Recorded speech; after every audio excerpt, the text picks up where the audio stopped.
Next topic ਹੈ ਆਪਣੇ ਕੋਲ physical properties of carbon dioxide. Last ਵਿੱਚ ਆਪਾਂ ਪੜ੍ਹਿਆ ਕਿ ਕਾਰਬਨ ਡਾਈਆਕਸਾਈਡ ਕੀ ਹੁੰਦਾ ਹੈ, ਕਿਵੇਂ ਉਹਦੀ ਲੈਬੋਰਟਰੀ ਪ੍ਰੈਪਰੇਸ਼ਨ ਹੁੰਦੀ ਹੈ, ਅਦਰ ਮੈਥਡਸ ਕੀ ਹੁੰਦੇ ਆ ਪ੍ਰਿਪੇਅਰ ਕਰਨ ਦੀ, ਅਤੇ ਟੈਸਟ ਕਿਵੇਂ ਕਰਨਾ ਹੈ ਕਿ ਜਿਹੜੀ ਵੀ ਗੈਸ ਪ੍ਰੋਡਿਊਸ ਹੋ ਰਹੀ ਹੈ, ਇਵੋਲਵ ਹੋ ਰਹੀ ਹੈ, ਉਹ ਕਾਰਬਨ ਡਾਈਆਕਸਾਈਡ ਗੈਸ ਹੈ ਕਿ ਨਹੀਂ। ਠੀਕ ਹੈ, ਹੁਣ ਆਪਾਂ ਪੜ੍ਹਨੀ ਹੈ ਫਿਜ਼ੀਕਲ ਪ੍ਰੋਪਰਟੀਜ਼ ਕਿ ਕਾਰਬਨ ਡਾਈਆਕਸਾਈਡ ਦੀਆਂ ਫਿਜ਼ੀਕਲ ਪ੍ਰੋਪਰਟੀਜ਼ ਮਤਲਬ ਦੇਖਣ ਵਿੱਚ ਕਾਰਬਨ ਡਾਈਆਕਸਾਈਡ ਗੈਸ ਕਿੱਦਾਂ ਦੀ ਹੁੰਦੀ ਹੈ। Carbon dioxide is a colourless and odourless gas. Carbon dioxide ਦਾ ਨਾ ਤਾਂ ਕੋਈ ਕਲਰ ਹੁੰਦਾ ਅਤੇ ਨਾ ਹੀ ਕੋਈ ਸਮੈਲ ਹੁੰਦੀ ਹੈ। ਆਰਡਰ ਮਤਲਬ ਸਮੈਲਲੈਸ ਹੁੰਦਾ ਅਤੇ ਕਲਰਲੈਸ ਹੁੰਦਾ। ਠੀਕ ਹੈ, it is slightly sour in taste. ਅਗਰ ਥੋੜ੍ਹੀ ਟੱਚ ਕਰ ਮਤਲਬ ਕਿ ਆਪਾਂ ਟੇਸਟ ਕਰਕੇ ਦੇਖੀਏ ਤਾਂ ਜਿਹੜੀ ਕਾਰਬਨ ਡਾਈਆਕਸਾਈਡ ਹੈ ਉਹ ਸੋਰ ਹੁੰਦੀ ਹੈ। ਸੋਰ ਮਤਲਬ ਖੱਟੀ ਹੁੰਦੀ ਹੈ ਟੇਸਟ ਵਿੱਚ। ਠੀਕ ਹੈ, it is about 1.5 times heavier than air. Air ਦੇ ਨਾਲੋਂ ਇਹ 1.5 ਟਾਈਮਸ ਹੈਵੀਅਰ ਹੁੰਦੀ ਹੈ, ਮਤਲਬ ਏਅਰ ਨਾਲੋਂ ਕਾਰਬਨ ਡਾਈਆਕਸਾਈਡ ਹੈਵੀ ਹੁੰਦੀ ਹੈ। ਕਿੰਨਾ ਟਾਈਮ ਹੈਵੀ ਹੁੰਦੀ ਹੈ? 1.5 ਟਾਈਮ ਹੈਵੀਅਰ ਹੈ। It can be transferred from one jar to another jar like water ਦੀ ਤਰ੍ਹਾਂ ਕਾਰਬਨ ਡਾਈਆਕਸਾਈਡ ਨੂੰ ਵੀ ਆਪਾਂ ਇੱਕ ਜਾਰ ਮਤਲਬ one container to second container ਕੀ ਆਰਾਮ ਨਾਲ ਪੋਰ ਕਰ ਸਕਦੇ, ਟਰਾਂਸਫਰ ਕਰ ਸਕਦੇ ਹਾਂ। It is surprisingly soluble in water. ਇਹ ਮਤਲਬ ਵਾਟਰ ਦੇ ਵਿੱਚ ਆਰਾਮ ਨਾਲ ਸੋਲੂਬਲ ਹੋ ਜਾਂਦੀ ਹੈ, ਘੁਲ ਜਾਂਦੀ ਹੈ। ਠੀਕ ਹੈ, aquatic plants grow using dissolved carbon dioxide present in water. ਜਿਹੜੇ ਇਕੁਐਟਿਕ ਪਲਾਂਟਸ ਹੁੰਦੇ ਆ, ਇਕੁਐਟਿਕ ਪਲਾਂਟਸ ਉਹ ਵਾਲੇ ਪਲਾਂਟਸ ਹੁੰਦੇ ਆ ਜੋ ਵਾਟਰ ਵਿੱਚ ਰਹਿੰਦੇ ਆ। ਐਕਚੁਅਲੀ ਵਾਟਰ ਦੇ ਵਿੱਚ ਕੀ ਹੁੰਦਾ ਹੈ, ਵਾਟਰ ਦੇ ਵਿੱਚ ਡਿਜ਼ੋਲਵਡ ਹੋਈ ਹੁੰਦੀ ਹੈ ਕਾਰਬਨ ਡਾਈਆਕਸਾਈਡ, ਅਤੇ ਜਿਹੜੇ ਇਕੁਐਟਿਕ ਪਲਾਂਟਸ ਹੁੰਦੇ ਆ ਉਹ ਇਹ ਕਾਰਬਨ ਡਾਈਆਕਸਾਈਡ ਲੈਂਦੇ ਆ ਵਾਟਰ 'ਚੋਂ ਅਤੇ ਗਰੋਥ ਵਿੱਚ ਹੈਲਪਫੁਲ ਹੁੰਦੀ ਹੈ। It can be liquefied under pressure. ਜਦੋਂ ਆਪਾਂ ਕਾਰਬਨ ਡਾਈਆਕਸਾਈਡ ਗੈਸ ਨੂੰ ਮਤਲਬ ਪ੍ਰੈਸ਼ਰ ਪਾਉਂਦੇ ਉੱਪਰੋਂ ਤਾਂ ਇਹ ਜਿਹੜੀ ਗੈਸ ਹੈ ਇਹ ਕਨਵਰਟ ਹੋ ਜਾਂਦੀ ਹੈ ਲਿਕੁਇਡ ਵਿੱਚ। ਠੀਕ ਹੈ, ਤਾਂ ਕਾਰਬਨ ਡਾਈਆਕਸਾਈਡ ਨੂੰ ਆਪਾਂ ਕੀ ਹੈ ਲਿਕੁਫਾਈ ਕਰ ਸਕਦੇ ਹਾਂ, ਮਤਲਬ ਲਿਕੁਇਡ ਵਿੱਚ ਬਣਾ ਸਕਦੇ ਹਾਂ under pressure. When carbon dioxide is cooled to -78 degree Celsius. ਜਦੋਂ ਆਪਾਂ ਕਾਰਬਨ ਡਾਈਆਕਸਾਈਡ ਨੂੰ -78 ਡਿਗਰੀ ਸੈਲਸੀਅਸ 'ਚ ਕੂਲ ਕਰਦੇ ਹਾਂ ਅੰਡਰ ਨੋਰਮਲ ਪ੍ਰੈਸ਼ਰ ਆਪਾਂ ਨੋਰਮਲ ਰੱਖਣਾ ਹੈ। It changes into a snow white solid. ਤਾਂ ਇਹ ਕੀ ਇੱਕ ਸਨੋ ਵਾਈਟ ਸੋਲਿਡ ਵਿੱਚ ਕਨਵਰਟ ਹੋ ਜਾਂਦੀ ਹੈ। ਦੇਖੋ ਕੀ ਸਮਝਾਇਆ ਇਹਦੇ ਵਿੱਚ ਕਿ ਅਗਰ ਤਾਂ ਕਾਰਬਨ ਡਾਈਆਕਸਾਈਡ ਗੈਸ 'ਤੇ ਪ੍ਰੈਸ਼ਰ ਪਾਵਾਂਗੇ ਤਾਂ ਉਹ ਲਿਕੁਇਡ ਵਿੱਚ ਕਨਵਰਟ ਹੋ ਜੂ, ਅਤੇ ਅਗਰ ਆਪਾਂ ਕਾਰਬਨ ਡਾਈਆਕਸਾਈਡ ਗੈਸ ਨੂੰ -78 ਡਿਗਰੀ ਸੈਲਸੀਅਸ 'ਤੇ ਕੂਲ ਕਰ ਦਾਂਗੇ ਤਾਂ ਉਹ ਸਨੋ ਵਾਈਟ ਸੋਲਿਡ ਵਿੱਚ ਕਨਵਰਟ ਹੋ ਜੂ। ਇਟ ਮੀਨਸ ਕਿ ਆਪਾਂ ਕਾਰਬਨ ਡਾਈਆਕਸਾਈਡ ਨੂੰ ਲਿਕੁਇਡ ਵੀ ਬਣਾ ਸਕਦੇ ਹਾਂ, ਸੋਲਿਡ ਵੀ ਬਣਾ ਸਕਦੇ ਹਾਂ, ਅਤੇ ਗੈਸ ਤਾਂ ਉਹ ਹੈਗੀ ਹੋਈ ਹੈ। ਠੀਕ ਹੈ, ਨੈਕਸਟ ਆ ਗਿਆ ਆਪਣੇ ਕੋਲ ਕੈਮੀਕਲ ਪ੍ਰੋਪਰਟੀਜ਼। ਕਾਰਬਨ ਡਾਈਆਕਸਾਈਡ ਕਿਵੇਂ ਮਤਲਬ ਦੂਜੇ ਐਲੀਮੈਂਟਸ ਨਾਲ, ਦੂਜੇ ਕੰਪਾਊਂਡਸ ਨਾਲ ਰਿਐਕਟ ਕਰਦਾ ਆਪਾਂ ਉਹ ਪੜ੍ਹਨਾ। Action with water. ਜਦੋਂ ਕਾਰਬਨ ਡਾਈਆਕਸਾਈਡ ਵਾਟਰ ਦੇ ਨਾਲ ਰਿਐਕਟ ਕਰਦਾ ਨਾ ਤਾਂ ਉਹ ਕੀ ਕਰਦਾ ਹੈ, ਕਾਰਬੋਨਿਕ ਐਸਿਡ ਬਣਾਉਂਦਾ। ਕਾਰਬੋਨਿਕ ਐਸਿਡ ਹੁੰਦਾ H2CO3। ਤਾਂ ਕਾਰਬਨ ਡਾਈਆਕਸਾਈਡ ਜਦੋਂ ਵਾਟਰ ਨਾਲ ਰਿਐਕਟ ਕਰਵਾਉਂਦਾ ਤਾਂ ਉਹ ਕੀ ਬਣਾ ਲੈਂਦਾ ਹੈ, ਕਾਰਬੋਨਿਕ ਐਸਿਡ। ਠੀਕ ਹੈ, ਨੈਕਸਟ ਹੈ ਐਕਸ਼ਨ ਅੰਡਰ ਲਾਈਮ ਵਾਟਰ। ਜਦੋਂ ਕਾਰਬਨ ਡਾਈਆਕਸਾਈਡ ਲਾਈਮ ਵਾਟਰ ਨਾਲ ਰਿਐਕਟ ਕਰਦਾ, ਇਹ ਲਾਈਮ ਵਾਟਰ ਦਾ ਫਾਰਮੂਲਾ ਹੁੰਦਾ CaOH ਟਵਾਈਸ, ਅਤੇ ਇਹਦਾ ਨਾਮ ਹੁੰਦਾ ਕੈਲਸ਼ੀਅਮ ਹਾਈਡਰੋਕਸਾਈਡ।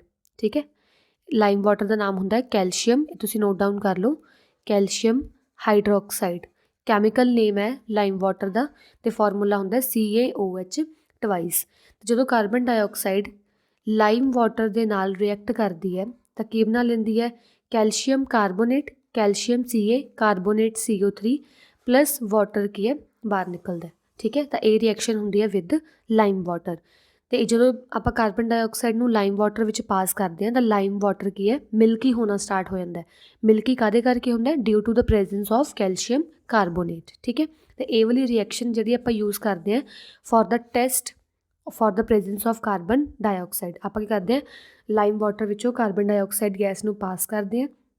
ਅਗਰ ਤਾਂ ਲਾਈਮ ਵਾਟਰ ਮਿਲਕੀ ਵਿੱਚ ਕਨਵਰਟ ਹੋ ਜਾਂਦਾ, ਮਿਲਕੀ ਅਪੀਅਰੈਂਸ ਦੇਣ ਲੱਗ ਜਾਂਦਾ, ਫਿਰ ਤਾਂ ਉਹ ਕਾਰਬਨ ਡਾਈਆਕਸਾਈਡ ਗੈਸ ਹੈ, ਅਦਰਵਾਈਜ਼ ਨਹੀਂ। ਠੀਕ ਹੈ, ਨੈਕਸਟ ਆ ਗਿਆ ਆਪਣੇ ਕੋਲ ਕੰਬਸਟੇਬਿਲਿਟੀ। ਕਾਰਬਨ ਡਾਈਆਕਸਾਈਡ ਗੈਸ ਹੈ ਜਿਹੜੀ ਉਹ ਨਾ ਤਾਂ ਕਿਸੇ ਚੀਜ਼ ਨੂੰ ਬਰਨ ਕਰਨ ਵਿੱਚ ਹੈਲਪਫੁਲ ਹੁੰਦਾ ਅਤੇ ਨਾ ਹੀ ਉਹ ਕੰਬਸ਼ਨ ਨੂੰ ਸਪੋਰਟ ਕਰਦਾ। ਕੰਬਸ਼ਨ ਨੂੰ ਸਪੋਰਟ ਕਰਨ ਦਾ ਮਤਲਬ ਕੀ ਹੈ ਕਿ ਅਗਰ ਆਪਾਂ ਕਾਰਬਨ ਡਾਈਆਕਸਾਈਡ ਗੈਸ ਦੀ ਪ੍ਰੈਜ਼ੈਂਸ ਵਿੱਚ ਕੋਈ ਪੇਪਰ ਜਾਂ ਕੋਈ ਵੀ ਚੀਜ਼ ਨੂੰ ਬਰਨ ਕਰਾਂਗੇ ਨਾ ਤਾਂ ਉਹ ਬਰਨ ਨਹੀਂ ਹੋਊਗੀ। ਠੀਕ ਹੈ, ਤਾਂ ਇਸੇ ਕਰਕੇ ਆਪਾਂ ਜਿਹੜੀ ਕਾਰਬਨ ਡਾਈਆਕਸਾਈਡ ਦੀ ਹੈਗੀ ਹੈ ਗੈਸ, ਇਹਨੂੰ ਆਪਾਂ ਫਾਇਰ ਐਕਸਟਿੰਗੁਇਸ਼ਰਸ ਵਿੱਚ ਯੂਜ਼ ਕਰਦੇ ਹਾਂ। ਕਿਉਂਕਿ ਇਹ ਅੱਗ ਨੂੰ ਬੁਝਾਉਣ ਦੇ ਕੰਮ ਆਉਂਦਾ। ਇਹ ਅੱਗ ਮਤਲਬ ਕਿ ਲਗਾਉਂਦਾ ਨਹੀਂ ਹੈ ਵੀ ਆਪਾਂ CO2 ਦੀ ਪ੍ਰੈਜ਼ੈਂਸ ਵਿੱਚ ਕਿਸੇ ਚੀਜ਼ ਨੂੰ ਬਰਨ ਨਹੀਂ ਕਰ ਸਕਦੇ, ਸਗੋਂ ਉਸ ਫਾਇਰ ਨੂੰ ਐਕਸਟਿੰਗੁਇਸ਼ ਕਰ ਸਕਦੇ ਹਾਂ। ਤਾਂ ਫਾਇਰ ਐਕਸਟਿੰਗੁਇਸ਼ਰਸ ਵਿੱਚ ਕੀ ਹੁੰਦਾ ਹੈ? Carbon dioxide. ਨੈਕਸਟ ਆ ਗਿਆ action with litmus paper. Carbon dioxide ਕੀ ਹੁੰਦਾ ਹੈ? ਬਲਿਊ ਲਿਟਮਸ ਨੂੰ, carbon dioxide blue litmus paper ਨੂੰ ਰੈੱਡ ਵਿੱਚ ਕਨਵਰਟ ਕਰ ਦਿੰਦਾ ਹੈ। ਕੋਈ ਵੀ ਅਗਰ ਲਿਟਮਸ ਪੇਪਰ ਬਲਿਊ ਤੋਂ ਰੈੱਡ ਵਿੱਚ ਕਨਵਰਟ ਹੋ ਜਾਏ ਨਾ, ਇਟ ਮੀਨਸ ਕਿ ਜਿਹੜੀ ਕਾਰਬਨ ਡਾਈਆਕਸਾਈਡ ਆਪਾਂ ਉੱਪਰੋਂ ਪਾ ਰਹੇ ਹਾਂ ਉਹ ਐਸਿਡਿਕ ਹੈ ਨੇਚਰ 'ਚ। ਠੀਕ ਹੈ, ਕਾਰਬਨ ਡਾਈਆਕਸਾਈਡ ਐਸਿਡਿਕ ਹੈ, ਥੋੜ੍ਹੀ ਐਸਿਡ ਹੁੰਦੀ ਹੈ ਜਿਹੜੀ ਬਲਿਊ ਲਿਟਮਸ ਪੇਪਰ ਨੂੰ ਰੈੱਡ ਵਿੱਚ ਕਨਵਰਟ ਕਰ ਦਿੰਦੀ ਹੈ। ਠੀਕ ਹੈ, ਨੈਕਸਟ ਆ ਗਿਆ ਆਪਣਾ ਐਕਸ਼ਨ ਵਿਦ ਮੈਟਲਸ। ਜਦੋਂ ਕੋਈ ਵੀ ਆਪਾਂ ਮੈਟਲ ਲਿਆ, ਉਹਨੂੰ ਕਾਰਬਨ ਡਾਈਆਕਸਾਈਡ ਗੈਸ 'ਚੋਂ ਪਾਸ ਕਰਤਾ, ਠੀਕ ਹੈ, ਤਾਂ ਉਹ ਕੀ ਬਣਾ ਲੂਗਾ? ਉਹਦਾ ਆਕਸਾਈਡ, ਮੈਗਨੀਸ਼ੀਅਮ ਦਾ ਆਕਸੀਜਨ ਨਾਲ ਰਿਐਕਟ ਕਰ ਜੂਗੀ, ਮੈਗਨੀਸ਼ੀਅਮ ਆਕਸਾਈਡ ਬਣ ਜੂ, ਪਲੱਸ ਆ ਜਿਹੜੀ ਕਾਰਬਨ ਹੈ ਇਹ ਇਕੱਲੀ ਇੱਦਾਂ SH ਬਾਹਰ ਆ ਜੂਗੀ। ਠੀਕ ਹੈ, ਤਾਂ ਕੋਈ ਵੀ ਜਦੋਂ ਮੈਗਨੀਸ਼ੀਅਮ, ਕੋਈ ਵੀ ਮੈਟਲ ਕਾਰਬਨ ਡਾਈਆਕਸਾਈਡ ਨਾਲ ਰਿਐਕਟ ਕਰਦਾ ਤਾਂ ਉਹ ਕੀ ਬਣਾ ਲੈਂਦਾ? Metal oxide, that is magnesium oxide ਬਣਾ ਲਿਆ, ਅਤੇ ਕਾਰਬਨ ਕੀ ਹੈ? ਬਾਹਰ ਨਿਕਲ ਗਈ। ਠੀਕ ਹੈ, ਨੈਕਸਟ ਆ ਗਿਆ ਐਕਸ਼ਨ ਵਿਦ ਨੋਨ ਮੈਟਲਸ।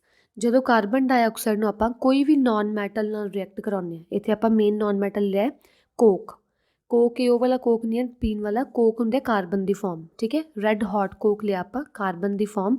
ਜਦੋਂ ਆਪਾਂ ਕਾਰਬਨ ਡਾਈਆਕਸਾਈਡ ਗੈਸ ਅਤੇ ਕੋਕ ਨੂੰ ਰਿਐਕਟ ਕਰਵਾਇਆ ਤਾਂ ਉਹ ਹਮੇਸ਼ਾ ਬਣਾ ਲੂਗਾ ਕਾਰਬਨ ਮੋਨੋਆਕਸਾਈਡ। ਠੀਕ ਹੈ, ਇਹ ਲਰਨ ਰੱਖਣਾ ਹੈ, ਇਹ ਕਾਫੀ ਇੰਪੋਰਟੈਂਟ ਰਿਐਕਸ਼ਨ ਹੈ ਜਿਹੜੀ ਆਪਾਂ 8th ਕਲਾਸ ਵਿੱਚ ਵੀ ਪੜ੍ਹਾਂਗੇ। ਅਤੇ ਜਿਹੜੀ ਇਹ ਕਾਰਬਨ ਮੋਨੋਆਕਸਾਈਡ ਹੁੰਦੀ ਹੈ ਇਹ ਹਾਈਲੀ ਪੋਇਜ਼ਨਸ ਗੈਸ ਹੁੰਦੀ ਹੈ, ਮਤਲਬ ਟੌਕਸਿਕ, ਜ਼ਹਿਰੀਲੀ ਗੈਸ ਹੁੰਦੀ ਹੈ। ਕਲੀਅਰ। ਨੈਕਸਟ ਆ ਗਿਆ carbon dioxide and water combines to synthesise glucose. ਜਦੋਂ ਕਾਰਬਨ ਡਾਈਆਕਸਾਈਡ ਅਤੇ ਵਾਟਰ ਆਪਸ ਵਿੱਚ ਕੰਬਾਈਨ ਕਰਦੇ ਆ, ਜਿਵੇਂ ਕਿ ਉਹ ਪਲਾਂਟਸ ਵਿੱਚ ਹੁੰਦਾ ਹੈ ਕਾਰਬਨ ਡਾਈਆਕਸਾਈਡ ਅਤੇ ਵਾਟਰ ਕੰਬਾਈਨ ਕਰਦਾ ਹੈ, ਤਾਂ ਉਹ ਕੀ ਬਣਾ ਲੈਂਦਾ? Glucose C6H12O6 plus oxygen gas ਕੀ ਹੈ? ਰਿਲੀਜ਼ ਹੁੰਦੀ ਹੈ। ਠੀਕ ਹੈ, ਤਾਂ ਇਹ ਵੀ ਕਾਫੀ ਇੰਪੋਰਟੈਂਟ ਰਿਐਕਸ਼ਨ ਹੈ ਕਿ ਗਲੂਕੋਜ਼ ਦੀ ਸਿੰਥੇਸਿਸ ਕਿਵੇਂ ਹੁੰਦੀ ਹੈ। ਸਿੰਥੇਸਿਸ ਮਤਲਬ ਟੂ ਪ੍ਰੋਡਿਊਸ। ਜਦੋਂ ਕਾਰਬਨ ਡਾਈਆਕਸਾਈਡ ਵਾਟਰ ਨਾਲ ਰਿਐਕਟ ਕਰਦੀ ਹੈ ਤਾਂ ਉਹ ਕੀ ਪ੍ਰੋਡਿਊਸ ਕਰ ਲੈਂਦੀ ਹੈ? ਗਲੂਕੋਜ਼। ਆ C6H12O6 ਹੁੰਦਾ ਗਲੂਕੋਜ਼, ਪਲੱਸ O2 ਕੀ ਹੈ? Oxygen gas. ਨੈਕਸਟ ਆ ਗਿਆ ਆਪਣੇ ਕੋਲ carbon dioxide is added to the atmosphere through various processes. ਹੁਣ ਜਿਹੜੀ ਕਾਰਬਨ ਡਾਈਆਕਸਾਈਡ ਹੈ ਉਹ ਬਹੁਤ ਸਾਰੀਆਂ ਪ੍ਰੋਸੈਸਿਸ ਨਾਲ ਏਅਰ ਵਿੱਚ ਪ੍ਰੈਜ਼ੈਂਟ ਹੋ ਸਕਦੀ ਹੈ। ਕਿਹੜੇ ਵੇਜ਼ ਨਾਲ ਪ੍ਰੈਜ਼ੈਂਟ ਹੋ ਸਕਦੀ ਹੈ? ਪਹਿਲਾਂ ਤਾਂ ਰੈਸਪੀਰੇਸ਼ਨ ਨਾਲ, ਕਿਉਂਕਿ ਆਪਾਂ ਹਿਊਮਨ ਬੀਂਗਸ ਨੇ ਕੀ ਕਰਨਾ ਹੁੰਦਾ? ਆਪਾਂ ਇੰਟਰਨਲ ਰੈਸਪੀਰੇਸ਼ਨ ਕਰਦੇ ਹਾਂ। ਇੰਟਰਨਲ ਰੈਸਪੀਰੇਸ਼ਨ 'ਚ ਕੀ ਹੁੰਦਾ? ਆਪਾਂ ਆਕਸੀਜਨ ਅੰਦਰ ਲੈ ਕੇ ਜਾਂਦੇ ਹਾਂ, ਉਹ ਆਕਸੀਜਨ ਬਲੱਡ ਸੈਲਸ ਨਾਲ ਕੀ ਕੰਬਾਈਨ ਕਰਕੇ ਐਨਰਜੀ ਅਤੇ ਕਾਰਬਨ ਡਾਈਆਕਸਾਈਡ ਨੂੰ ਰਿਲੀਜ਼ ਕਰਦੀ ਹੈ ਐਟਮੋਸਫੀਅਰ ਵਿੱਚ। ਤਾਂ ਰੈਸਪੀਰੇਸ਼ਨ ਥਰੂ ਵੀ ਕਾਰਬਨ ਡਾਈਆਕਸਾਈਡ ਆ ਸਕਦੀ ਹੈ ਐਟਮੋਸਫੀਅਰ ਵਿੱਚ। ਬਾਈ ਬਰਨਿੰਗ ਆਫ ਫੋਸਲ ਫਿਊਲਸ। ਜਦੋਂ ਆਪਾਂ ਫੋਸਲ ਫਿਊਲਸ ਨੂੰ ਬਰਨ ਕਰਦੇ ਹਾਂ, ਜਿਵੇਂ ਆਪਾਂ ਕੋਈ ਵੀ ਕਾਰ ਵਗੈਰਾ ਚਲਾ ਰਹੇ ਹਾਂ, ਉਹਦੇ ਵਿੱਚ ਕੀ ਹੈ? ਪੈਟਰੋਲ ਜਾਂ ਡੀਜ਼ਲ ਬਰਨ ਹੋ ਰਿਹਾ, ਬਰਨ ਹੋਣ ਦੇ ਜੋ ਪਿੱਛੇ ਧੂੰਆਂ ਨਿਕਲਦਾ ਹੁੰਦਾ ਨਾ, ਉਹ ਧੂੰਏ ਵਿੱਚ ਹੁੰਦਾ ਕਾਰਬਨ ਡਾਈਆਕਸਾਈਡ। ਤਾਂ ਫੋਸਲ ਫਿਊਲਸ ਨੂੰ ਬਰਨ ਕਰਨ ਨਾਲ ਵੀ ਕਾਰਬਨ ਡਾਈਆਕਸਾਈਡ ਗੈਸ ਐਟਮੋਸਫੀਅਰ ਦੇ ਵਿੱਚ ਰਿਲੀਜ਼ ਹੁੰਦੀ ਹੈ। By decomposition of dead plants and animals. ਜਦੋਂ ਪਲਾਂਟਸ ਵਗੈਰਾ ਜਾਂ ਐਨੀਮਲਸ ਵਗੈਰਾ ਮਰ ਜਾਂਦੇ ਹੈ, ਠੀਕ ਹੈ, ਉਹਨਾਂ ਨੂੰ ਇੱਕ ਧਰਤੀ ਨੀਚੇ ਮਤਲਬ ਦਬਾ ਦਿੰਦੇ ਆ ਨਾ, ਉਹ ਦਬਾਉਂਦੇ ਕਾਹਤੋਂ ਹੈ? ਕਿਉਂਕਿ ਜਿਹੜੀ ਸੋਇਲ ਹੈ ਉਹ ਹੌਲੀ ਹੌਲੀ ਉਹਨੂੰ ਕੀ ਹੈ, ਮਤਲਬ ਕਿ ਡੈਡ ਡਿਕੇਇੰਗ ਪਲਾਂਟਸ ਐਨੀਮਲਸ ਨੂੰ ਨੀਚੇ ਲੈ ਜਾਂਦੀ ਹੈ, ਪੂਰੀ ਧਰਤੀ ਡੀਕੰਪੋਜ਼ ਕਰ ਲੈਂਦੀ ਹੈ। ਅਤੇ ਡੀਕੰਪੋਜ਼ ਕਰਨ 'ਤੇ ਕੀ ਰਿਲੀਜ਼ ਹੁੰਦਾ ਐਟਮੋਸਫੀਅਰ ਵਿੱਚ? Carbon dioxide. ਠੀਕ ਹੈ, it is a important greenhouse gas. ਅਤੇ ਜਿਹੜੀ ਕਾਰਬਨ ਡਾਈਆਕਸਾਈਡ ਹੈ ਉਹ ਇੱਕ ਇੰਪੋਰਟੈਂਟ ਗ੍ਰੀਨ ਹਾਊਸ ਗੈਸ ਹੈ ਐਟਮੋਸਫੀਅਰ ਦੇ ਵਿੱਚ। ਗ੍ਰੀਨ ਹਾਊਸ ਗੈਸ ਦੇਖੋ ਕਿਵੇਂ ਹੈ? Due to excessive burning of fossil fuels and other carbon containing fuels, large scale deforestation, there has been an excess release of carbon dioxide into the atmosphere। ਕਹਿੰਦੇ ਆਪਾਂ ਕੀ ਅੱਜ ਕੱਲ੍ਹ ਬਹੁਤ ਜ਼ਿਆਦਾ ਮਾਤਰਾ ਦੇ ਟਰੀਜ਼ ਕੱਟ ਰਹੇ ਹਾਂ, ਆਪਾਂ ਫੋਸਲ ਫਿਊਲਸ ਨੂੰ ਬਰਨ ਕਰ ਰਹੇ ਹਾਂ, ਕਿਉਂਕਿ ਆਪਾਂ ਕਾਰ ਵਗੈਰਾ ਜਦੋਂ ਯੂਜ਼ ਕਰਦੇ ਹਾਂ ਜਾਂ ਐਕਟਿਵਾ ਵਗੈਰਾ 'ਚ ਪੈਟਰੋਲ ਪਵਾਉਂਦੇ ਹਾਂ, ਉਹਦੇ ਵਿੱਚ ਜੋ ਮਤਲਬ ਗੈਸ ਰਿਲੀਜ਼ ਹੋ ਰਹੀ ਹੈ ਉਹ ਵੀ ਕਾਫੀ ਕਾਰਬਨ ਡਾਈਆਕਸਾਈਡ ਰਿਲੀਜ਼ ਕਰ ਰਿਹਾ। ਠੀਕ ਹੈ, ਪੇੜ ਕੱਟ ਰਹੇ ਹਾਂ ਬਾਰ-ਬਾਰ, ਤਾਂ ਇਹ ਸਾਰੇ ਮਤਲਬ ਮੈਥਡਸ ਕਰਕੇ ਕੀ ਹੈ, ਕਾਰਬਨ ਡਾਈਆਕਸਾਈਡ ਦੀ ਮਾਤਰਾ ਬਹੁਤ ਜ਼ਿਆਦਾ ਵੱਧ ਚੁੱਕੀ ਅੱਜ ਕੱਲ੍ਹ ਐਟਮੋਸਫੀਅਰ ਦੇ ਵਿੱਚ। ਅਤੇ ਜਿਵੇਂ ਜਿਵੇਂ ਇਸ ਕਾਰਬਨ ਡਾਈਆਕਸਾਈਡ ਦੀ ਮਾਤਰਾ ਐਟਮੋਸਫੀਅਰ ਦੇ ਵਿੱਚ ਵੱਧ ਰਹੀ ਹੈ ਤਾਂ ਉਹ ਅਰਥ ਦੇ ਸਰਫੇਸ ਨੂੰ ਪੂਰਾ ਗਰਮ ਕਰ ਰਹੀ ਹੈ। ਮੰਨ ਲਓ ਬਹੁਤ ਸਾਰੀ ਕਾਰਬਨ ਡਾਈਆਕਸਾਈਡ ਗੈਸ ਕੀ ਰਿਲੀਜ਼ ਹੋ ਗਈ ਐਟਮੋਸਫੀਅਰ 'ਚ। ਜਦੋਂ ਐਕਸੈਸਿਵ ਕਾਰਬਨ ਡਾਈਆਕਸਾਈਡ ਗੈਸ ਆਪਣੇ ਐਟਮੋਸਫੀਅਰ ਵਿੱਚ ਰਿਲੀਜ਼ ਹੋ ਜਾਏ ਨਾ, ਤਾਂ ਪੂਰੀ ਉਹ ਅਰਥ ਨੂੰ ਕੀ ਹੈ, ਹੀਟ ਅਪ ਕਰ ਦਿੰਦੀ ਹੈ, ਗਰਮ ਕਰ ਦਿੰਦੀ ਹੈ। ਠੀਕ ਹੈ, ਅਤੇ ਇਸੇ ਫਿਨੋਮੀਨਾ ਨੂੰ ਜਦੋਂ ਆਪਣੇ ਅਰਥ ਦਾ ਟੈਂਪਰੇਚਰ ਕਾਫੀ ਇਨਕਰੀਜ਼ ਹੋਣ ਲੱਗ ਜਾਂਦਾ, ਉਹਨੂੰ ਆਪਾਂ ਬੋਲਦੇ ਹਾਂ ਕਿ ਗਲੋਬਲ ਵਾਰਮਿੰਗ ਹੈ। ਗਲੋਬਲ ਵਾਰਮਿੰਗ ਮਤਲਬ ਕਿ ਜਦੋਂ ਆਪਣੇ ਅਰਥ ਦੇ ਐਟਮੋਸਫੀਅਰ ਦਾ ਟੈਂਪਰੇਚਰ ਕਾਫੀ ਇਨਕਰੀਜ਼ ਹੋਣ ਲੱਗ ਜੇ। ਕਾਹਤੋਂ ਇਨਕਰੀਜ਼ ਹੁੰਦਾ? Due to excessive carbon dioxide produced in the atmosphere. Now, how this carbon dioxide produced? By the deforestation, by burning of fossil fuels. Due to this, excessive carbon dioxide is releasing in the atmosphere. Due to excessive releasing of carbon dioxide, the temperature of the atmosphere is increasing. Due to excessive increase in the atmosphere, there is a global warming. ਸਮਝ ਲੱਗੀ ਨਾ ਕਿ ਜਦੋਂ ਆਪਾਂ ਡੀਫੋਰੈਸਟੇਸ਼ਨ ਕਰਦੇ ਹਾਂ ਜਾਂ fossil fuels ਨੂੰ ਬਰਨ ਕਰਦੇ ਹਾਂ, ਉਹਦੇ ਨਾਲ ਕਾਰਬਨ ਡਾਈਆਕਸਾਈਡ ਗੈਸ ਬਹੁਤ ਜ਼ਿਆਦਾ ਰਿਲੀਜ਼ ਹੋ ਰਹੀ ਹੈ ਐਟਮੋਸਫੀਅਰ ਵਿੱਚ। ਬਹੁਤ ਜ਼ਿਆਦਾ ਰਿਲੀਜ਼ ਹੋਣ ਕਰਕੇ ਐਟਮੋਸਫੀਅਰ ਦਾ ਟੈਂਪਰੇਚਰ ਇਨਕਰੀਜ਼ ਹੋ ਰਿਹਾ, ਤਾਂ ਇਨਕਰੀਜ਼ ਆਫ ਟੈਂਪਰੇਚਰ ਨੂੰ ਆਪਾਂ ਕੀ ਬੋਲਦੇ ਹਾਂ? Global warming. ਕਾਫੀ ਇੰਪੋਰਟੈਂਟ ਕੁਐਸਚਨ ਹੈ, ਇਹ ਆ ਸਕਦਾ ਹੈ, ਠੀਕ ਹੈ। ਨੈਕਸਟ ਆ ਗਿਆ ਯੂਜ਼ਸ ਆਫ ਕਾਰਬਨ ਡਾਈਆਕਸਾਈਡ। ਹੁਣ ਕਾਰਬਨ ਡਾਈਆਕਸਾਈਡ ਦਾ ਆਪਣਾ ਕੀ ਯੂਜ਼ ਹੈ ਡੇਲੀ ਪਰਪਸ ਦੇ ਵਿੱਚ? Carbon dioxide is used in aerated drinks. Aerated drinks ਮਤਲਬ ਜਿਵੇਂ ਆਪਾਂ ਕੋਕ ਵਗੈਰਾ ਪੀਂਦੇ ਹਾਂ, ਹੈ ਨਾ, ਜਾਂ ਆਪਾਂ ਕੋਈ ਵੀ ਮਤਲਬ ਸੋਫਟ ਡਰਿੰਕ ਪੀਂਦੇ ਹਾਂ। ਸੋਫਟ ਡਰਿੰਕ ਦੇ ਵਿੱਚ ਆਪਣੇ ਕੀ ਹੁੰਦਾ? ਉੱਪਰ ਇੱਕ ਗੈਸ ਫਿਲਡ ਹੁੰਦੀ ਹੈ। ਜਦੋਂ ਆਪਾਂ ਕੋਈ ਵੀ ਮਤਲਬ ਬੋਤਲ ਦਾ ਢੱਕਣ ਖੋਲ੍ਹਦੇ ਹਾਂ, ਉਹਦੇ ਵਿੱਚੋਂ ਗੈਸ ਰਿਲੀਜ਼ ਹੁੰਦੀ ਹੈ। ਜਿਹੜੀ ਉਹ ਗੈਸ ਰਿਲੀਜ਼ ਹੁੰਦੀ ਹੈ, ਉਹ ਗੈਸ ਕਿਹੜੀ ਹੁੰਦੀ ਹੈ? Actually carbon dioxide gas. ਇਹ ਕਾਰਬਨ ਡਾਈਆਕਸਾਈਡ ਗੈਸ ਵਾਟਰ ਨਾਲ ਮਿਕਸ ਕਰਕੇ ਕਾਫੀ ਹਾਈ ਪ੍ਰੈਸ਼ਰ 'ਤੇ ਪਾਈ ਹੁੰਦੀ ਹੈ ਉਸ ਕੋਕ ਵਗੈਰਾ ਵਿੱਚ ਜਾਂ ਕਹਿ ਲਓ ਸੋਫਟ ਡਰਿੰਕ ਦੇ ਵਿੱਚ। ਤਾਂ ਉਹਦੇ ਵਿੱਚ ਕੀ ਪ੍ਰੈਜ਼ੈਂਟ ਹੁੰਦਾ? Carbon dioxide. It is used in the purification of cane sugar. ਜਦੋਂ ਕੇਨ ਸ਼ੂਗਰ ਦੀ ਪ੍ਰੋਡਕਸ਼ਨ ਹੁੰਦੀ ਹੈ, ਉਹਦੀ ਪਿਊਰੀਫਿਕੇਸ਼ਨ ਲਈ ਵੀ ਕੀ ਯੂਜ਼ ਕਰਦੇ ਆ? Carbon dioxide. It is used in the manufacture of washing soda. Washing soda ਮਤਲਬ sodium carbonate. Carbon dioxide gas ਦੀ carbon dioxide ਦੀ ਯੂਜ਼ ਆਉਂਦੀ ਹੈ ਵਾਸ਼ਿੰਗ ਸੋਡਾ ਨੂੰ ਪ੍ਰੀਪੇਅਰ ਕਰਨ ਲਈ। Dry ice is used as a refrigerant for preserving perishable food, fish, meat. Dry ice ਕੀ ਹੁੰਦਾ? ਡਰਾਈ ਆਈਸ ਦਾ ਅਦਰ ਨੇਮ ਹੁੰਦਾ solid carbon dioxide. Solid carbon dioxide might ਵੀ ਤੁਸੀਂ ਦੇਖੀ ਹੋਊਗੀ। ਡਰਾਈ ਆਈਸ ਉਹ ਸੁੱਕੀ ਜਿਹੀ ਬਰਫ਼ ਹੁੰਦੀ ਹੈ। ਸੁੱਕੀ ਬਰਫ਼ ਮਤਲਬ ਕਿ ਉਹ ਕਦੇ ਵੀ ਮਤਲਬ ਜ਼ਿਆਦਾ ਪਿੰਗਲਦੀ ਨਹੀਂ ਜਲਦੀ, ਠੀਕ ਹੈ। ਤੁਹਾਨੂੰ ਆਪਾਂ ਬੋਲਦੇ ਹਾਂ ਸੋਲਿਡ ਕਾਰਬਨ ਡਾਈਆਕਸਾਈਡ। ਉਹ ਕਾਰਬਨ ਡਾਈਆਕਸਾਈਡ ਗੈਸ ਦੀ ਬਣੀ ਹੁੰਦੀ ਹੈ ਆ ਡਰਾਈ ਆਈਸ। ਇਹ ਡਰਾਈ ਆਈਸ ਮੇਨਲੀ ਕਿੱਥੇ ਯੂਜ਼ ਹੁੰਦੀ ਹੈ? ਫੂਡ ਨੂੰ ਪ੍ਰੀਜ਼ਰਵ ਕਰਕੇ ਰੱਖਣ ਲਈ, ਕਿਉਂਕਿ ਆਪਾਂ ਜਿਹੜਾ ਫੂਡ ਹੈ ਉਹਨੂੰ ਠੰਡੇ ਵਿੱਚ ਰੱਖਦੇ ਹਾਂ ਤਾਂ ਉਹ 'ਚ ਬੈਕਟੀਰੀਆ ਵਗੈਰਾ ਘੱਟ ਆਉਂਦੇ ਹੁੰਦੇ ਆ, ਠੀਕ ਹੈ। ਤਾਂ ਫੂਡ ਦੇ ਆਸੇ ਪਾਸੇ ਡਰਾਈ ਆਈਸ ਰੱਖ ਦਿੰਦੇ ਆ। ਫਿਸ਼ ਨੂੰ ਪ੍ਰੀਜ਼ਰਵ ਕਰਨ ਲਈ, ਮੀਟ ਨੂੰ, ਆਈਸਕ੍ਰੀਮ ਨੂੰ ਜਾਂ ਕੋਈ ਵੀ ਵੈਜੀਟੇਬਲਸ ਨੂੰ ਪ੍ਰੀਜ਼ਰਵ ਕਰਨ ਲਈ ਕੀ ਯੂਜ਼ ਕਰਦੇ ਆ? Dry ice. ਅਤੇ ਡਰਾਈ ਆਈਸ ਕਾਹਦੇ ਤੋਂ ਬਣੀ ਹੁੰਦੀ ਹੈ? Carbon dioxide. ਅਤੇ ਡਰਾਈ ਆਈਸ ਦਾ ਸੈਕਿੰਡ ਨੇਮ ਕੀ ਹੈ? Solid carbon dioxide. Dry ice does not melt. ਇਹ ਮੈਂ ਪਹਿਲਾਂ ਦੱਸ ਚੁੱਕੀ ਹਾਂ ਕਿ ਡਰਾਈ ਆਈਸ ਬਹੁਤ ਜਲਦੀ ਮੈਲਟ ਨਹੀਂ ਕਰਦੀ, but slowly changes into gaseous carbon dioxide. ਅਗਰ ਆਪਾਂ ਡਰਾਈ ਆਈਸ ਨੂੰ ਇੱਦਾਂ ਐਟਮੋਸਫੀਅਰ 'ਚ ਰੱਖਾਂਗੇ ਤਾਂ ਬਹੁਤ ਜਲਦੀ ਜਿਹੜੀ ਇਹ ਡਰਾਈ ਆਈਸ ਹੈ ਇਹ ਮਤਲਬ ਕਿ ਗੈਸ਼ੀਅਸ ਸਟੇਟ ਵਿੱਚ ਕਨਵਰਟ ਹੋ ਜਾਂਦੀ ਹੈ, ਠੀਕ ਹੈ, ਜਦੋਂ ਆਪਾਂ ਨੂੰ ਆਮ ਹੀ ਰੱਖ ਦਿੰਦੇ ਹਾਂ, ਐਟਮੋਸਫੀਅਰ 'ਚ ਰੱਖ ਦਿੰਦੇ ਹਾਂ। Liquid carbon dioxide is used in some refrigerators in place of liquid ammonia. Refrigerators ਦੇ ਵਿੱਚ ਫਰਿੱਜ ਵਿੱਚ ਕੀ ਹੁੰਦਾ? ਐਕਚੁਅਲੀ ਲਿਕੁਇਡ ਅਮੋਨੀਆ ਯੂਜ਼ ਹੁੰਦਾ ਮਤਲਬ ਗੈਸ ਪ੍ਰੋਡਿਊਸ ਜਿਹੜੀ ਅੰਦਰ ਹੁੰਦੀ ਹੈ। ਬਟ ਅੱਜ ਕੱਲ੍ਹ ਕੀ ਹੈ? ਲਿਕੁਇਡ ਕਾਰਬਨ ਡਾਈਆਕਸਾਈਡ ਵੀ ਯੂਜ਼ ਹੋ ਰਹੀ ਹੈ ਰੈਫਰੀਜਰੇਟਰਸ ਦੇ ਵਿੱਚ। ਇਨ ਦ ਪ੍ਰੈਜ਼ੈਂਸ ਆਫ ਸਨਲਾਈਟ। ਹੁਣ ਮੇਨ ਯੂਜ਼ ਕੀ ਹੈ ਕਾਰਬਨ ਡਾਈਆਕਸਾਈਡ ਦਾ? ਕਿ ਜਿਹੜੇ ਗ੍ਰੀਨ ਪਲਾਂਟਸ ਹੈ ਉਹ ਕਾਰਬਨ ਡਾਈਆਕਸਾਈਡ ਗੈਸ ਨੂੰ ਯੂਜ਼ ਕਰਦੇ ਆ ਇਨ ਦ ਪ੍ਰੈਜ਼ੈਂਸ ਆਫ ਸਨਲਾਈਟ ਅਤੇ ਇਨ ਦ ਪ੍ਰੈਜ਼ੈਂਸ ਆਫ ਵਾਟਰ। ਉਹ ਕੀ ਬਣਾ ਲੈਂਦੇ ਆ? ਆਪਦਾ ਫੂਡ, ਠੀਕ ਹੈ। ਆਪਾਂ ਪੜ੍ਹੇ ਸੀ ਨਾ ਗਲੂਕੋਜ਼ ਬਣਾ ਲੈਂਦੇ ਆ, ਤਾਂ ਉਹ ਪੂਰੇ ਪ੍ਰੋਸੈਸ ਨੂੰ ਆਪਾਂ ਬੋਲਦੇ ਹਾਂ ਫੋਟੋਸਿੰਥੇਸਿਸ, ਠੀਕ ਹੈ। Being heavier than air, it is a non supporter of combustion. ਕਿਉਂਕਿ ਜਿਹੜੀ ਕਾਰਬਨ ਡਾਈਆਕਸਾਈਡ ਹੈ ਉਹ ਹੈਵੀ ਹੁੰਦੀ ਹੈ ਏਅਰ ਨਾਲੋਂ, ਤਾਂ ਇਸੇ ਕਰਕੇ ਕਾਰਬਨ ਡਾਈਆਕਸਾਈਡ ਕਦੇ ਵੀ ਮਤਲਬ ਕਿਸੇ ਚੀਜ਼ ਨੂੰ ਬਰਨ ਕਰਨਾ ਅਲਾਊ ਨਹੀਂ ਕਰਦੀ, ਜਦ ਕਿ ਉਹ ਯੂਜ਼ਡ ਹੁੰਦੀ ਹੈ ਫਾਇਰ ਐਕਸਟਿੰਗੁਇਸ਼ਰਸ। ਫਾਇਰ ਐਕਸਟਿੰਗੁਇਸ਼ਰਸ ਕਿਹੜੇ ਆ? ਜਿਹਦੇ ਵਿੱਚ ਆਪਾਂ ਕਾਰਬਨ ਡਾਈਆਕਸਾਈਡ ਗੈਸ ਫਿਲ ਕੀਤੀ ਹੁੰਦੀ ਹੈ, ਅਤੇ ਜਦੋਂ ਕੋਈ ਵੀ ਫਾਇਰ ਵਗੈਰਾ ਹੁੰਦੀ ਹੈ ਤਾਂ ਉੱਥੇ ਆਪਾਂ ਕਾਰਬਨ ਡਾਈਆਕਸਾਈਡ ਗੈਸ ਮਤਲਬ ਕਿ ਐਕਸਟਿੰਗੁਇਸ਼ਰ ਨਾਲ ਉਹਦੇ ਉੱਪਰ ਪਾਉਂਦੇ ਹਾਂ, ਅਤੇ ਉਹ ਮਤਲਬ ਕਿ ਫਾਇਰ ਬੁਝ ਜਾਂਦੀ ਹੈ, ਠੀਕ ਹੈ। ਨੈਕਸਟ ਆ ਗਿਆ ਆਪਣੇ ਕੋਲ ਨਾਈਟ੍ਰੋਜਨ। ਨਾਈਟ੍ਰੋਜਨ ਕੀ ਹੈ? ਸਭ ਤੋਂ ਜ਼ਿਆਦਾ ਜਿਹੜੀ ਆਪਣੇ ਐਟਮੋਸਫੀਅਰ ਦੇ ਵਿੱਚ ਗੈਸ ਫਾਈਂਡ ਆਊਟ ਹੁੰਦੀ ਹੈ ਉਹ ਹੁੰਦੀ ਹੈ ਨਾਈਟ੍ਰੋਜਨ। ਐਕਚੁਅਲੀ 78% ਜਿਹੜੀ ਮੇਨ ਪਾਰਟ ਹੈ ਐਟਮੋਸਫੀਅਰ ਦਾ ਉਹ ਨਾਈਟ੍ਰੋਜਨ ਹੈ। ਅਤੇ ਨਾਈਟ੍ਰੋਜਨ ਇੱਕ ਮੋਸਟ ਇਨਐਕਟਿਵ ਕੰਪੋਨੈਂਟ ਹੈ ਏਅਰ ਦਾ। ਇਨਐਕਟਿਵ ਕੰਪੋਨੈਂਟ ਮਤਲਬ ਕਿ ਇਹ ਕਿਸੇ ਵੀ ਚੀਜ਼ ਨਾਲ ਇੱਕ ਤਾਂ ਰਿਐਕਟ ਨਹੀਂ ਕਰਦੀ ਜ਼ਿਆਦਾ, ਅਤੇ ਨਾ ਜ਼ਿਆਦਾ ਕੋਈ ਟੇਕ ਪਾਰਟ ਕਰਦੀ ਹੈ। ਬਸ ਹਾਂ 78% ਪ੍ਰੈਜ਼ੈਂਟ ਹੈ, ਬਟ ਹਾਂ ਇਹਦੀ ਆਪਾਂ ਯੂਜ਼ਸ ਪੜ੍ਹਾਂਗੇ ਕਿ ਇਹ ਪਲਾਂਟਸ ਲਈ ਕਾਫੀ ਹੈਲਪਫੁਲ ਹੁੰਦੀ ਹੈ, ਕਿਉਂਕਿ ਉਹਨੇ ਪਲਾਂਟਸ ਨੂੰ ਗਰੋ ਕਰਵਾਉਣ ਲਈ ਹੈਲਪਫੁਲ ਹੋਣਾ ਹੁੰਦਾ ਹੈ। ਬਟ ਐਕਚੁਅਲੀ ਇਹ ਕਿਹੜਾ ਹੈ? Inactive compound. ਇਹ ਕੀ ਕਰਦੀ ਹੈ? ਬਰਨਿੰਗ ਨੂੰ ਵੀ ਸਪੋਰਟ ਨਹੀਂ ਕਰਦੀ, ਜਿਵੇਂ ਕਾਰਬਨ ਡਾਈਆਕਸਾਈਡ ਵੀ ਬਰਨਿੰਗ ਨੂੰ ਸਪੋਰਟ ਨਹੀਂ ਕਰਦੀ, but it control it, but ਫਿਰ ਵੀ ਮਤਲਬ ਕਿ ਬਰਨਿੰਗ ਨੂੰ ਕੰਟਰੋਲ ਕਰ ਲੈਂਦੀ ਹੈ, ਠੀਕ ਹੈ। If nitrogen have not been present in the atmosphere, then even small sparks would have become large fire. ਅਗਰ ਨਾਈਟ੍ਰੋਜਨ ਆਪਣੇ ਐਟਮੋਸਫੀਅਰ ਦੇ ਵਿੱਚ ਪ੍ਰੈਜ਼ੈਂਟ ਨਾ ਹੋਵੇ ਤਾਂ ਜਿਹੜੇ ਆਪਣੀ ਸਮਾਲ ਸਪਾਰਕ ਵੀ ਹੁੰਦੀ ਹੈ ਨਾ, ਤਾਂ ਉਹ ਸਮਾਲ ਸਪਾਰਕ ਵੀ ਕਾਫੀ ਸਾਰੇ ਐਜ਼ ਅ ਲਾਰਜ ਫਾਇਰ ਵਿੱਚ ਕਨਵਰਟ ਹੋ ਸਕਦੀ ਹੈ। ਐਕਚੁਅਲੀ ਨਾਈਟ੍ਰੋਜਨ ਦਾ ਕੰਮ ਕੀ ਹੁੰਦਾ ਹੈ, ਉਹਨੇ ਵੈਸੇ ਬਰਨਿੰਗ ਲਈ ਉਹ ਹੈਲਪਫੁਲ ਨਹੀਂ ਹੁੰਦੀ, ਬਟ ਉਹ ਬਰਨਿੰਗ ਨੂੰ ਕੰਟਰੋਲ ਕਰ ਲੈਂਦੀ ਹੈ, ਫਾਇਰ ਨੂੰ ਕੰਟਰੋਲ ਕਰ ਲੈਂਦੀ ਹੈ ਅਤੇ ਉਹਨੂੰ ਮਤਲਬ ਬੁਝਾਉਣ ਵਿੱਚ ਹੈਲਪਫੁਲ ਹੁੰਦੀ ਹੈ, ਠੀਕ ਹੈ।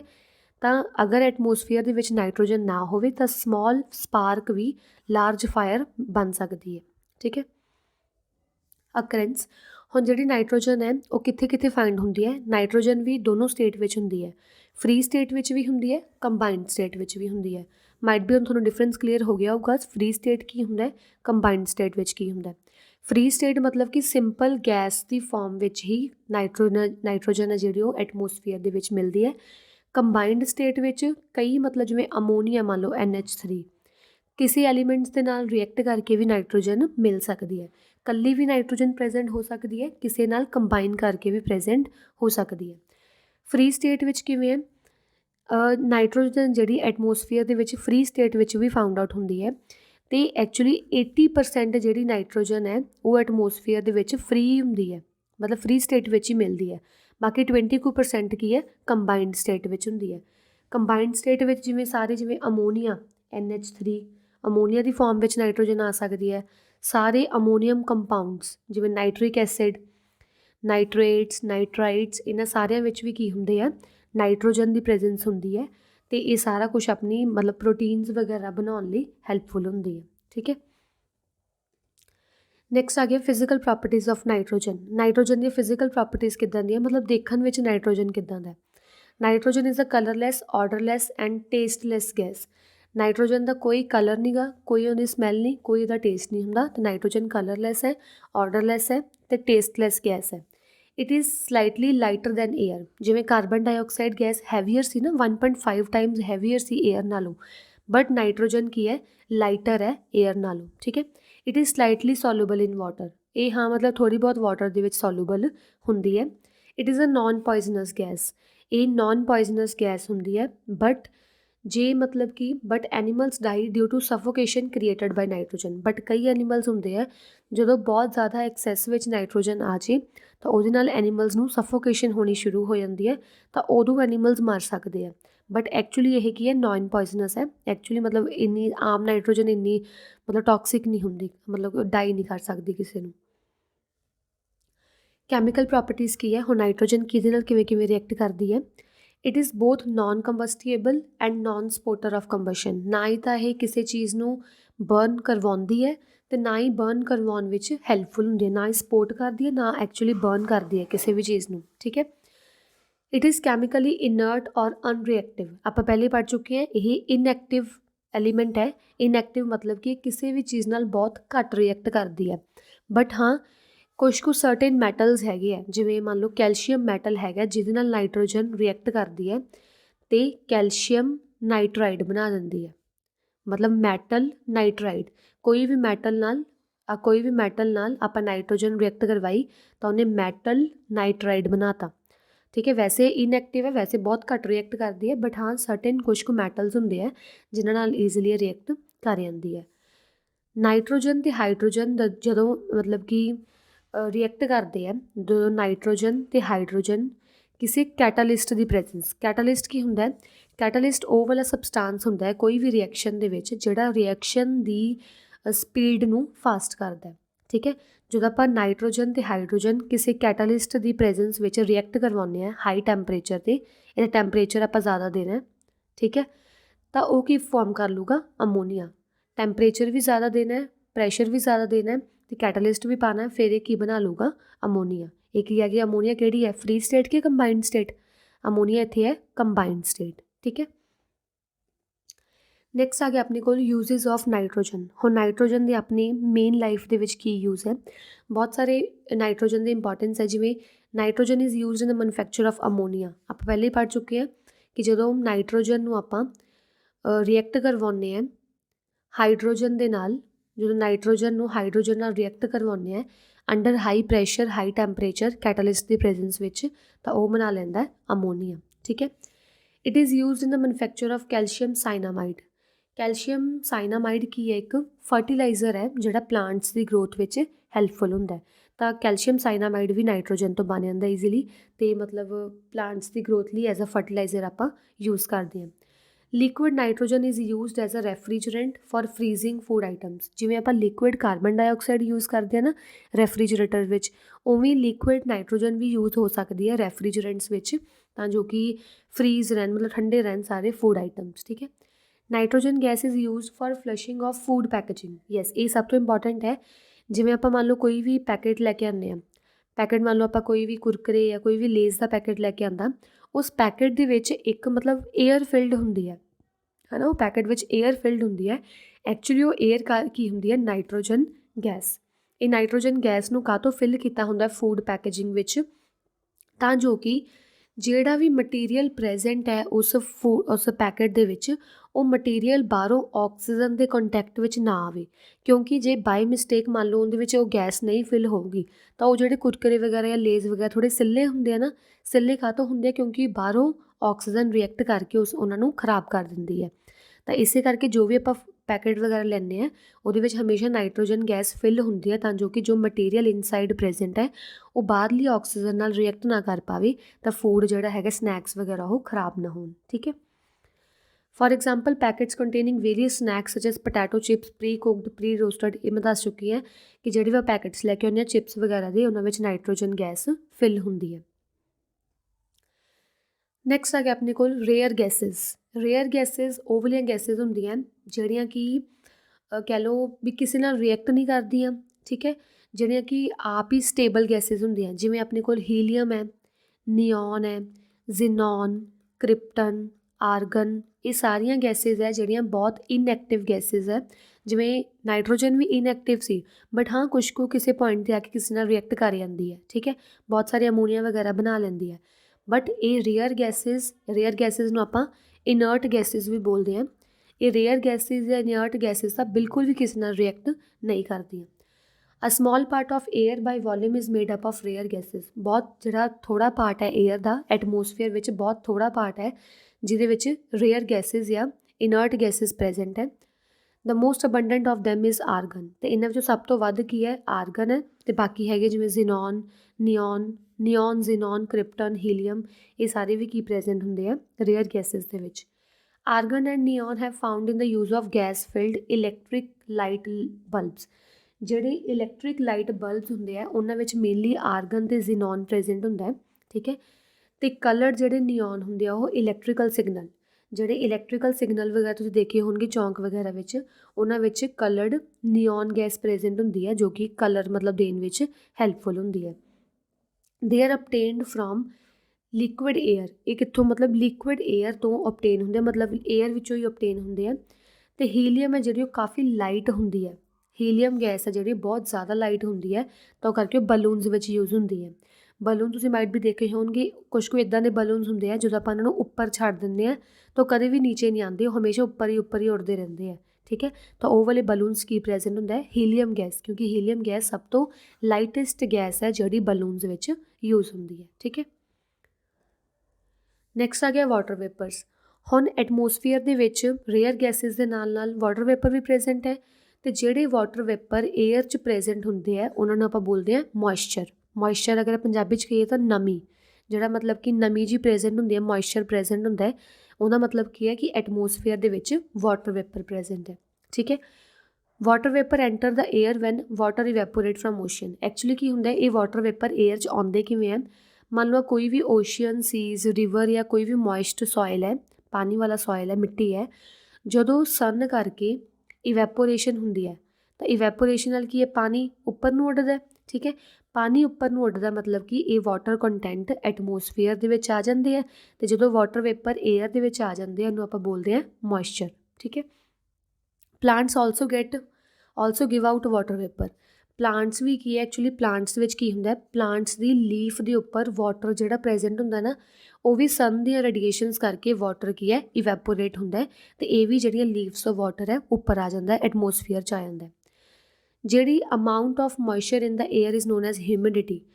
ਕਿੰਨਾ ਅਮਾਊਂਟ ਮੋਇਸਚਰ ਦਾ ਏਅਰ ਦਾ ਕਿੰਨਾ ਅਮਾਊਂਟ ਵਾਟਰ ਦਾ ਪ੍ਰੈਜ਼ੈਂਟ ਹੈ ਏਅਰ ਦੇ ਵਿੱਚ, ਉਹਨੂੰ ਆਪਾਂ ਫਿਜ਼ਿਕਸ ਵਿੱਚ ਜਾਂ ਕੈਮਿਸਟਰੀ ਵਿੱਚ ਬੋਲਦੇ ਹਾਂ ਹਿਊਮਿਡਿਟੀ। ਹਿਊਮਿਡਿਟੀ ਕਿੰਨੀ ਹੈ ਐਟਮੋਸਫੀਅਰ ਦੀ। ਅਗਰ ਤਾਂ ਜ਼ਿਆਦਾ ਹੋਊਗਾ ਵਾਟਰ ਵੇਪਰ, ਅਗਰ ਐਟਮੋਸਫੀਅਰ ਦੇ ਵਿੱਚ ਮੰਨ ਲਓ ਐਟਮੋਸਫੀਅਰ ਹੈ, ਇੰਜ ਵਾਟਰ ਵੇਪਰ ਜ਼ਿਆਦਾ ਹੈ, ਮਤਲਬ ਕਿ ਇਹ ਵਾਲਾ ਮੋਰ ਹਿਊਮਿਡ ਹੈ। ਮੋਰ ਹਿਊਮਿਡ ਮਤਲਬ ਹਿਊਮਿਡਿਟੀ ਜ਼ਿਆਦਾ ਹੈ, ਹਿਊਮਿਡਿਟੀ ਜ਼ਿਆਦਾ ਹੈ। ਅਗਰ ਐਟਮੋਸਫੀਅਰ ਦੇ ਵਿੱਚ ਵਾਟਰ ਵੇਪਰ ਘੱਟ ਹੋਣਗੇ ਤਾਂ ਉਹ ਲੈਸ ਹਿਊਮਿਡ ਹੋਊਗਾ। ਲੈਸ ਹਿਊਮਿਡ ਮਤਲਬ ਲੈਸ ਹਿਊਮਿਡਿਟੀ, ਠੀਕ ਹੈ, ਡਰਾਈ ਡੇ ਹੋਊਗਾ ਥੋੜ੍ਹਾ ਜਿਹਾ। Humidity of air depends upon temperature and location. ਹੁਣ ਜਿਹੜੀ ਹਿਊਮਿਡਿਟੀ ਹੈ ਏਅਰ ਦੀ, ਜੇ ਤਾਂ ਟੈਂਪਰੇਚਰ ਬਹੁਤ ਜ਼ਿਆਦਾ ਹੋਊਗਾ, ਜ਼ਿਆਦਾ ਵੈਪੋਰੇਸ਼ਨ ਹੋਊਗੀ ਤਾਂ ਉੱਥੇ ਕੀ ਹੈ ਜ਼ਿਆਦਾ ਹਿਊਮਿਡਿਟੀ ਹੋਊਗੀ। ਜਿੱਥੇ ਵੈਪੋਰੇਸ਼ਨ ਘੱਟ ਹੋਊਗੀ ਉੱਥੇ ਹਿਊਮਿਡਿਟੀ ਘੱਟ ਹੋਊਗੀ। Warm air can hold more water vapour. ਜਿਹੜੀ ਵਾਰਮ ਗਰਮ ਹਵਾ ਹੁੰਦੀ ਹੈ, ਗਰਮ ਹਵਾ ਵਿੱਚ ਮੋਰ ਵਾਟਰ ਵੇਪਰ ਹੁੰਦੀ ਹੈ than cool air. The amount of humidity also varies with weather. Weather ਦੇ ਨਾਲ ਜੇ ਤਾਂ ਗਰਮੀ ਹੈ ਤਾਂ ਹਿਊਮਿਡਿਟੀ ਜ਼ਿਆਦਾ ਹੁੰਦੀ ਹੈ, ਜੇ ਸਰਦੀ ਹੈ ਤਾਂ ਉਸ ਹਿਸਾਬ ਨਾਲ ਘੱਟ ਹੁੰਦੀ ਹੈ, ਠੀਕ ਹੈ। The air is usually less humid on a clear day than a cloudy day. ਜਿਹੜੀ ਏਅਰ ਹੈ ਕਲੀਅਰ ਡੇ ਵਿੱਚ ਲੈਸ ਹਿਊਮਿਡ ਹੁੰਦੀ ਹੈ। ਜਦੋਂ ਬਹੁਤ ਸਾਫ਼ ਦਿਨ ਹੋਊਗਾ ਨਾ ਉਹਦੇ ਵਿੱਚ ਘੱਟ ਹਿਊਮਿਡਿਟੀ, ਘੱਟ ਵਾਟਰ ਵੇਪਰ ਪ੍ਰੈਜ਼ੈਂਟ ਹੋਣਗੇ ਦੈਨ ਕਲਾਊਡੀ ਡੇ। ਕਲਾਊਡੀ ਡੇ ਵਿੱਚ ਤਾਂ ਓਬਵੀਅਸ ਹੈ ਕਲਾਊਡੀ ਡੇ ਹੈ, ਮਤਲਬ ਕਿ ਜ਼ਿਆਦਾ ਐਟਮੋਸਫੀਅਰ ਦੇ ਵਿੱਚ ਵਾਟਰ ਡ੍ਰੌਪਲੇਟਸ ਹੈ ਜਿਹਨੇ ਬੱਦਲ ਵਗੈਰਾ ਬਣਾਏ ਹੋਏ ਆ। ਤਾਂ ਲੈਸ ਕਲੀਅਰ ਡੇ ਵਿੱਚ ਲੈਸ ਹਿਊਮਿਡ, ਕਲਾਊਡੀ ਡੇ ਵਿੱਚ ਮੋਰ ਹਿਊਮਿਡ।